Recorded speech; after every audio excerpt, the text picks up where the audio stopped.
Bonjour et bienvenue à notre programme de santé. Nous sommes là aujourd'hui pour parler de l'obésité. Et pour cela, nous avons le docteur Roger Camara avec nous. Bonjour docteur. Bonjour. Bienvenue à notre programme. Merci. Alors, qu'est-ce qu'on entend par obésité? En fait, il faut reconnaître que l'obésité aujourd'hui, selon l'OMS, en fait, c'est un phénomène qui prend de l'ampleur dans le monde entier.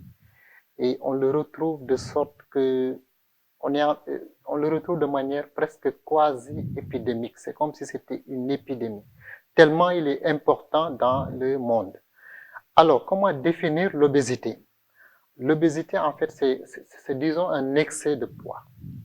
Et un excès de poids. Pour dire excès, il faut savoir qu'on peut avoir un poids normal. Et à partir d'un certain moment, si on prend trop de kilos, on peut aller à de l'excès de poids et ensuite à de l'obésité. Alors, la définition est simple. On s'aide d'une formule qu'on appelle l'index de masse corporelle. L'index de masse corporelle n'est rien d'autre que le rapport du poids sur la taille. Et en faisant ce rapport poids sur taille au carré, on aura un chiffre. Et généralement, ce chiffre qu'on a, il doit être inférieur à 25. S'il est inférieur à 25, on est en poids normal. Si on fait le rapport poids sur taille au carré et qu'il soit compris entre 25 et 29, on est en surpoids. Et au-delà de 30, on est en obésité avec 3 grades.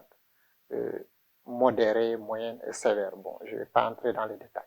Donc, voilà un peu comment est-ce qu'on peut définir l'obésité.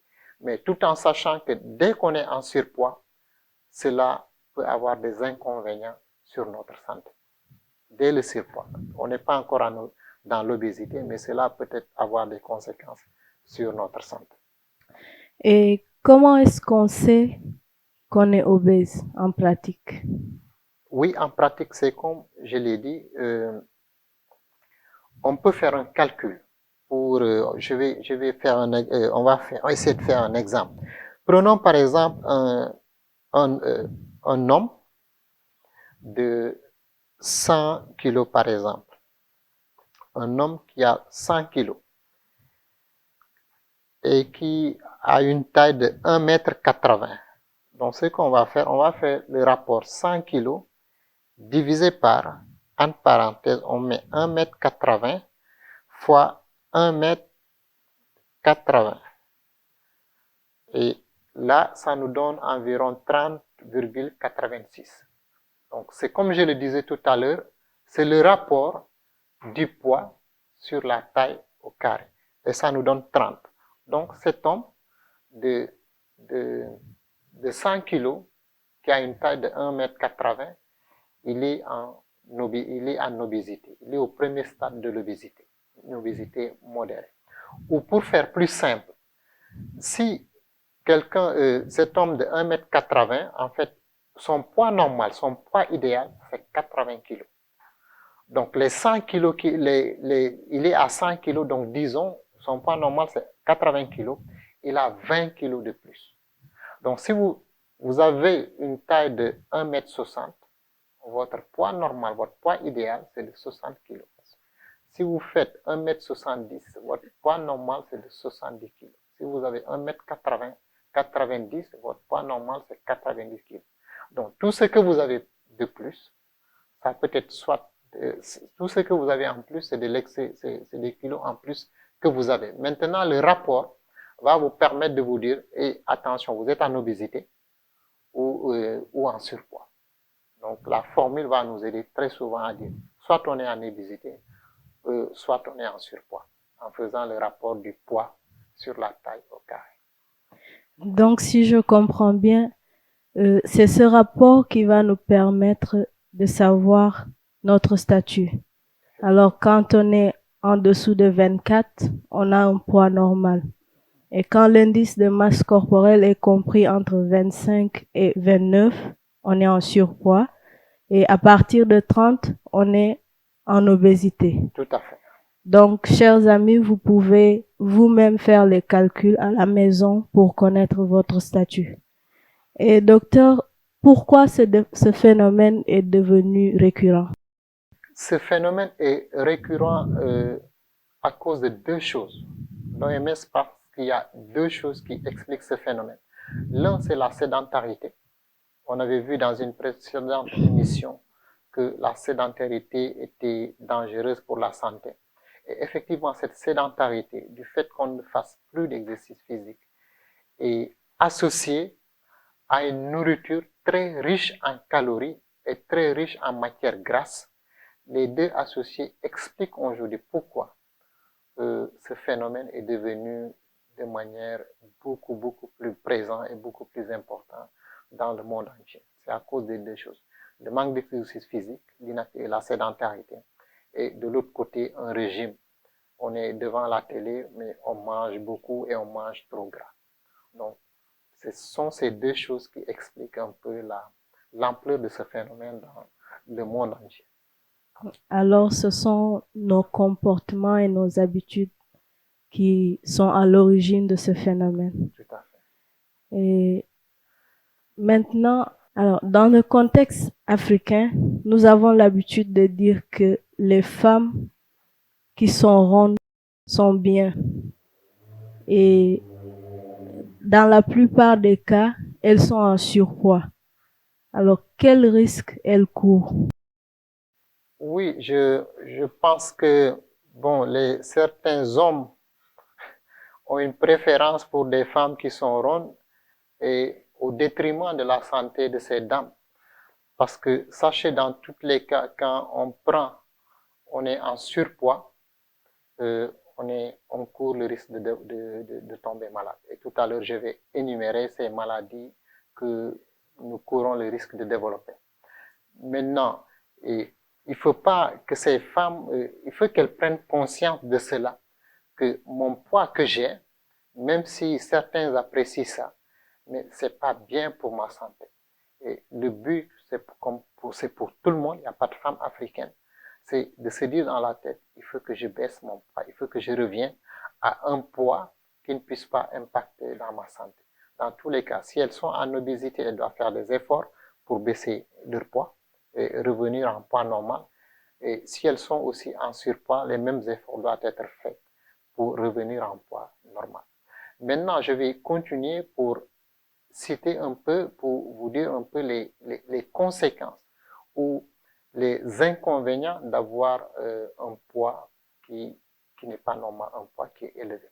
Déjà, l'Organisation mondiale de la santé est d'accord aujourd'hui, le monde scientifique est d'accord, disent que chaque 5 kilos de plus que nous prenons raccourcit notre vie d'une année. Si on devrait avoir 80 kilos, on se retrouve à 85, c'est pas bien. Cela, si on ne le corrige pas, ça va raccourcir notre vie. Par quoi? Et on voit aujourd'hui que l'obésité est associée, par exemple, à des maladies telles que, par exemple, le diabète. Le diabète survient généralement chez les personnes obèses. À part le diabète, il y a l'hypertension artérielle. Les deux vont de pair. L'obésité est généralement pourvoyeur de la survenue d'hypertension artérielle. Il y a aussi les cancers qui surviennent beaucoup plus facilement chez les obèses. Il y a aussi la survenue d'ostéoarthrite, d'arthrose après à la longue. Parce que sachez que pour les obèses, quand on est obèse, ce sont nos os qui sont obligés de nous soutenir. Et ces os souffrent à cause de ce surpoids. Vous imaginez quelqu'un qui devrait avoir 80 kilos, il prend 20 kilos de plus à porter pour les os. Et cela n'est pas sans conséquence sur les os. Et cela entraîne des souffrances et des arthroses après à la longue. Et des douleurs aussi au niveau de la colonne vertébrale. Ces douleurs sont fréquentes chez les obèses. Donc la liste est assez longue, mais voici de manière résumée les différentes complications que courent les personnes qui sont en surpoids ou qui sont en obésité. Donc il faut savoir que c'est pas normal, c'est pas un statut normal. Il faut essayer de baisser le poids pour revenir à un poids idéal, à défaut de se rapprocher le plus possible de son poids normal. même si on ne peut pas revenir exactement à ce qu'il faut, mais qu'on n'excède pas cela de 2 ou de 3 kilos de plus. Alors, comment faire pour ces personnes aujourd'hui pour perdre du poids? Alors, pour perdre du poids, on voit qu'aujourd'hui, les obèses, il y a beaucoup de propositions qui leur sont offertes. Quand vous allez dans les supermarchés, vous allez voir des tisanes, des choses qu'on leur propose pour perdre du poids.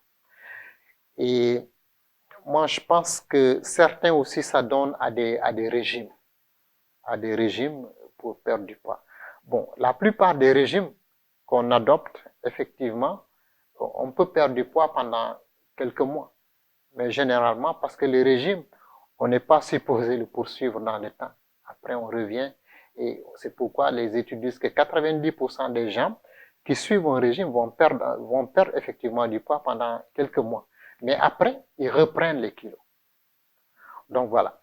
Alors moi, ce que je vais vous proposer ce matin, c'est de vous donner certains éléments qui peuvent vous aider. Et parmi ces éléments,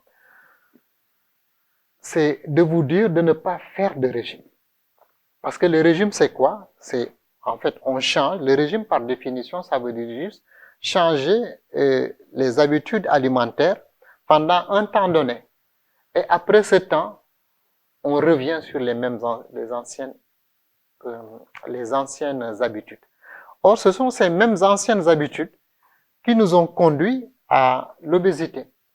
Donc, moi, je vous dirais de ne pas faire de régime, mais de faire un changement de style de vie ou un changement d'habitude alimentaire. Il faut tout simplement changer ses habitudes alimentaires. Et ces habitudes alimentaires, ils sont pas faciles à changer parce que peut-être on est né dans une société où les gens ont l'habitude de manger ceci à midi ou de manger cela le soir. Et c'est difficile de changer cela. Mais il faut ce changement si on veut vraiment réussir. Il faut changer nos habitudes alimentaires. Donc, éviter de prendre les mêmes choses. D'accord. Au-delà de changement de ces habitudes alimentaires, l'autre chose que j'aimerais citer, c'est d'éviter de manger à n'importe quel moment, d'éviter les casse-croûtes. Normalement, il faut manger à des horaires fixes. On mange le matin, on mange à midi, on mange le soir.